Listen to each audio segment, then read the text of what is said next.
Hi guys नमस्कार सबैजनालाई आज पनि एउटा नयाँ टपिकमा नयाँ भिडियो लिएर आइसकेको छु।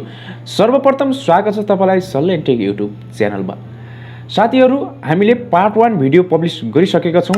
एडलिनफ्लाई युआरएल शॉर्टनर वेबसाइट हामीले कसरी बनाउने त्यसको बारेमा मैले पार्ट 1 भिडियो पब्लिस गरिसकेको छु, जसको लिंक भिडियोको डिस्क्रिप्सनमा र माथि आई बटनमा आइसकेको होला। त्यो हेर्नुभएको छैन भने त्यो तपाईले हेर्न सक्नुहुन्छ। र आज हामीले AdLinkFly URL shortener PHP script install गर्ने छौं र त्यसको लागि हामीलाई चाहिने डोमेन होस्टिङ र PHP स्क्रिप्ट हामीले के कसरी किन्न सक्छौं त्यसको बारेमा मैले पार्ट 1 मा बताइसकेको छु। र आज हामीले स्क्रिप्टलाई इन्स्टल गर्नेछौं। र भिडियो सुरु गर्नुभन्दा अगाडि भिडियोलाई गरिदिनुस् लाइक। र तपाईं हाम्रो च्यानलमा नयाँ हुनुहुन्छ र अहिलेसम्म च्यानललाई सब्स्क्राइब गर्नुभएको छैन भने सब्स्क्राइब गरेर सँगसँगैको बेल आइकन बटनलाई पनि प्रेस गरिदिनु होला, ताकि तपाईलाई हाम्रो भिडियोको नोटिफिकेसन सबैभन्दा पहिला मिल्नेछ। सो गाइस आउनुस् त भिडियो सुरु गरौँ। साथीहरु म आफ्नो स्क्रिनमा आइसकेको छु र यहाँ तपाईले देख्न सक्नुहुन्छ यो भिडियो हाम्रो पार्ट 2 रहेको छ। र हामीलाई रिक्वायरमेन्ट रहेको अनुसार एडलिनफ्लाई PHP स्क्रिप्ट र डोमेन होस्टिङ र होस्टिङ हामीले चाहिँ सजेस्ट गर्छौं साइट कन्ट्री, जो पार्ट 1 मा मैले लिंक दिएको थिएँ र मैले यो भिडियोको डिस्क्रिप्सनमा पनि साइट कन्ट्रीको रेफरल लिंक राखिदिन्छु। त्यसबाट तपाईले गएर बाइ गर्न सक्नुहुन्छ र त्यसपछि हामीले इन्स्टल गर्नेछौं। हामीले एडलिनफ्लाई PHP स्क्रिप्ट किन्नको लागि सिम्पली तपाई जान सक्नुहुन्छ store.salyantech.com मा। त्यहाँबाट तपाईले इजी तरिकाले एडलिनफ्लाई PHP स्क्रिप्ट 1000 मा बाइ गर्न सक्नुहुनेछ। सिम्पली म साइट कन्ट्रीको यो cPanel मा लगइन भइसकेको छु र हाम्रो डोमेन रहनेछ। सिम्पली डोमेन हामी युज गर्ने छैनौं, सिम्पली हामी सब डोमेनलाई युज गर्ने छौं। म सब डोमेनलाई युज गर्छु। यहाँ मेरो सब डोमेन रहेको छ लिंक डट, कपी गर्छु म सिम्पली सब डोमेन के रहेछ। त्यसपछि यहाँ तपाईले PHP स्क्रिप्ट डाउनलोड गर्नको लागि सिम्पली PHP स्क्रिप्टमा आउनु होला। salyantech.com जुन store.salyantech.com यसको लिंक पनि म भिडियोको डिस्क्रिप्सनमा राखिदिन्छु, त्यहाँबाट गएर तपाईले पाउन सक्नुहुन्छ। र डोमेनको सट्टा हामीले सब डोमेन युज गर्न सक्नेछौँ। यो डोमेनको सब पार्टलाई सब डोमेन जुन लिंक अगाडि कुनै पनि लिंक बनाउन सकिन्छ त्यसलाई सब डोमेन भनिन्छ। सिम्पली हामी यसलाई यहाँनेर म तपाईको लागि यहाँनेर सिकाउनको लागि सिम्पली यसलाई यहाँनेर पेस्ट गर्छु। यो हाम्रो सब डोमेन रहेको छ। सिम्पली येलो भयो, यहाँबाट म व्हाइट गर्छु। यो सब डोमेन जुन हाम्रो यो डोमेनमा हामीले यो होस्टिङलाई चाहिँ जुन यो PHP स्क्रिप्टलाई चाहिँ इन्स्टल गर्ने छौं र होस्टिङ रहेको छ हाम्रो साइट कन्ट्रीको। हामी साइट कन्ट्रीको होस्टिङलाई युज गर्ने छौं। यहाँबाट म कलर बनाऊ। होस्टिङ हाम्रो साइट कन्ट्रीको रहनेछ। त्यसपछि अब हामीले PHP स्क्रिप्ट चाहियो, जुन PHP यो एडलिनफ्लाई PHP स्क्रिप्ट जो हामीले बाइ गरिसकेको छु। मैले मेरो यहाँनेर देख्न सक्नुहुन्छ यो डेस्कटपमा यहाँनेर मैले एक्सट्र्याक्ट पनि गरिसकेको छु। यस्तो जिप फाइलमा आयो भने यहाँ तपाईले एक्सट्र्याक्ट गर्न सक्नुहुन्छ, जुन लाइसेन्स पनि मसँग छ र यसको फाइल पनि मसँग छ। सिम्पली अब हामी जाने छौं। हामी जुन अगाडि मैले भनेको थिएँ PHP स्क्रिप्ट डाउनलोड गर्नको लागि तपाईले बाइ गर्नको लागि सिम्पली यहाँ तपाईले देख्न सक्नुहुन्छ एडलिनफ्लाई मोनेटाइजेसन URL शॉर्टनर की भनेर यहाँबाट तपाईले 1000 मा यसलाई बाइ गर्न सक्नुहुन्छ र बाइ गरेर WhatsApp मा कन्ट्याक्ट गर्न सक्नुहुन्छ। र हामी अब जाने छौं यसको फाइल म्यानेजरमा। सिम्पल तपाई कुनै पनि होस्टिङ युज गर्दै हुनुहुन्छ भने त्यहाँ तपाईले फाइल म्यानेजर या cPanel मा लगइन होला। cPanel मा लगइन गरिसकेपछि यहाँ तपाईले फाइल म्यानेजर देख्न सक्नुहुन्छ र फाइल म्यानेजरमा जानु होला। र फाइल म्यानेजरमा गइसकेपछि यहाँ तपाईले हामीले अपलोड गर्नुपर्ने हुन्छ त्यो जिप फाइल।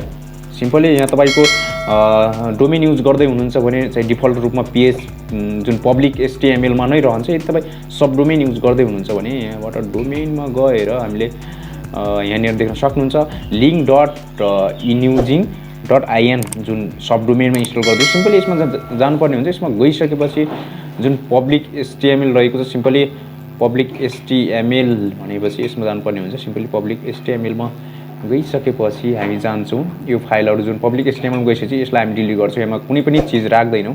सिम्पली यसलाई रिमुभ गर्नु होला। सिम्पली हामीले रिमुभ गरिसकेपछि हामीले अपलोड गर्नुपर्ने हुन्छ PHP स्क्रिप्ट। सिम्पली अपलोडको लागि प्लस आइकनमा जान्छौं र ड्र्याग अपलोडमा जान्छौं। त्यसपछि हामी जान्छौं डेस्कटपमा। डेस्कटपमा गइसकेपछि जुन एक्सट्र्याक्ट गरेको फाइल हुन्छ सिम्पली PHP एक्सट्र्याक्ट गरेको फाइल यहाँ छ, यहाँ भित्र छ, मेनमा छ। त्यसपछि एडलिनफ्लाई भनेर दिएको छ। सिम्पली यसलाई ओपन गर्नुहोस् र अपलोड गर्नुहोस्। एकैछिनमा यहाँ तपाईको 21 MB को फाइल अपलोड हुन्छ। यहाँ इन्टरनेटको फास्ट भयो भने यहाँ तपाईँको छिटो नै अपलोड हुनेछ। हामी एकैछिन वेट गर्छौँ। सो गाइज यहाँ हाम्रो फाइल अपलोड भइसकेको छ। सिम्पली हामी डनमा क्लिक गर्छौँ। डनमा क्लिक गरेपछि यसलाई इन्ट्रो गर्छौँ र यो फाइल जिपमा छ, हामीले यसलाई एक्सट्र्याक्ट गर्नुपर्ने हुन्छ। सिम्पली एक्सट्र्याक्टमा क्लिक गर्छौँ र एक्सट्र्याक्टमा क्लिक गरिसकेपछि यो फाइल एक्सट्र्याक्ट रूपमा आउँछ। यहाँ तपाईँले देख्न सक्नुहुन्छ एक्सट्र्याक्ट हुन केही टाइम लाग्छ। सो गाइज यहाँ तपाईँले देख्न सक्नुहुन्छ एक्सट्र्याक्ट भनेर अप्सन दिइसकेको छ। सिम्पली हामीले एक्सट्र्याक्टमा क्लिक गर्छौँ। हामीले यहाँ जुन यो पाथ रहेको छ पाथलाई पनि चेन्ज गर्न सक्छौँ। यदि तपाईँ अर्को ठाउँ एक्सट्र्याक्ट गर्दै हुनुहुन्छ भने सिम्पली एडलिङ्कफ्लाई क्लिक गरिसकेपछि यो फाइललाई हामीले यस्तो होइन गाइज, यहाँनिर हामीले यसलाई डिलिट गर्छौँ। पहिला सिम्पली डिलिट गरिसकेपछि हामीले यहाँ यो फाइल जुन यो भित्रको फाइल छ यो भित्रको फाइल नै यो पब्लिक एचटिएमएलमा आउनुपर्ने हो। त्यसकारण यो नआएको कारण हामी यसलाई मुभ गर्छौँ। कपी मुभमा क्लिक गर्छौँ। मुभमा यहाँ पिएचपी यो गर्छौँ, यसलाई हटाइदिन्छौँ। त्यसपछि मुभ गर्छौँ। जुन पब्लिक एचटिएमएलमा हुनु पर्यो जुन यो फाइलहरू यहाँ तपाईँले देख्न सक्नुहुन्छ।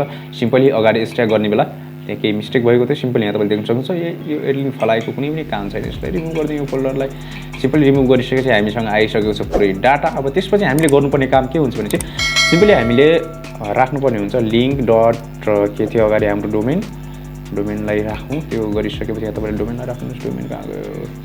यहाँनिरको यो हाम्रो डोमेन। सिम्पली यसलाई ल्याएर यहाँ पेस्ट गर्नु होला। त्यसपछि सल्यास इन्स्टल INSTL इन्स्टल। त्यो साथीहरू यहाँ तपाईँले देख्न सक्नुहुन्छ link dot new zing dot IN install dot index जो तपाईँले अपलोड गरिसकेपछि जो अगाडि मैले प्रोसेस चाहिँ बताएको थिएँ। सिम्पली त्यो प्रोसेस गरिसकेपछि यहाँ तपाईँले जुन अगाडि मैले यो जुन पब्लिक एचटिएमएलमा जुन अपलोड चाहिँ गरेको छु स्क्रिप्ट जुन तपाईँले यहाँ पब्लिक एचटिएमएलमा अपलोड गरिसकेपछि जुन मैले अगाडि पब्लिक एचटिएमएल भित्र अपलोड चाहिँ गरेको थिएँ। सिम्पली मैले अहिले यहाँ पब्लिक एचटिएमएल भित्र देख्न सक्नुहुन्छ। त्यो गरिसकेपछि यहाँ तपाईँले आफ्नो डोमेन राखिसकेपछि यहाँ तपाईँलाई यस्तो फर्ममा लगिदिन्छ। यस्तो फर्ममा लगिसकेपछि यो इन्स्टलेसन प्रोसेस हो गाइस।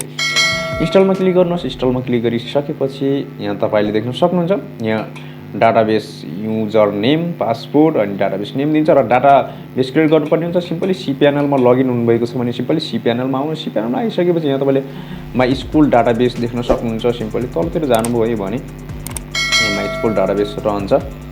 सिम्पली म सर्च गर्छु सिधै डाटा भनेर, डाटाबेस आएन कहाँनिर छ यसलाई माई स्कुल म्यानेजमेन्ट। यसमा सिम्पली यसमा जाउँ पहिला।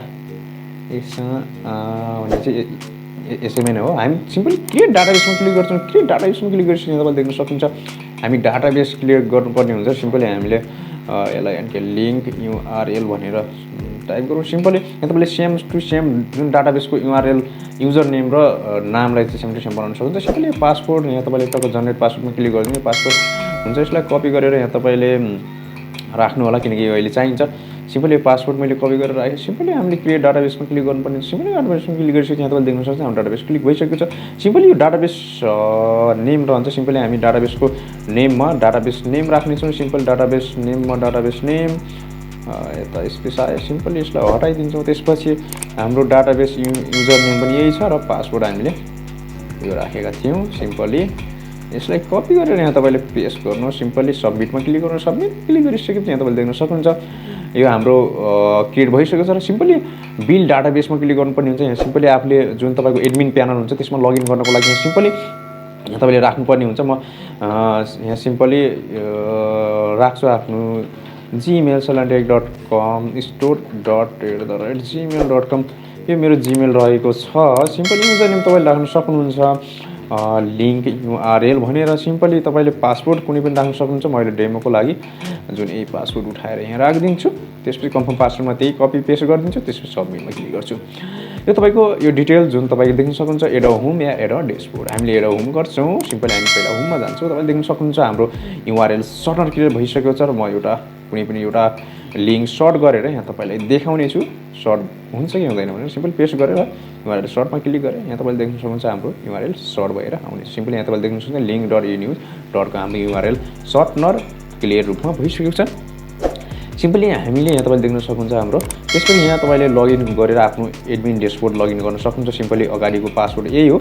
त्यसपछि यहाँ युजर नेममा हामीले आफ्नो Gmail राखेका थियौँ store.salyantech@gmail.com। यसरी तपाईँले आफ्नो डेसबोर्ड लगइन गर्न सक्नुहुन्छ। यो तपाईँले एडमिन डेसबोर्ड रहन्छ।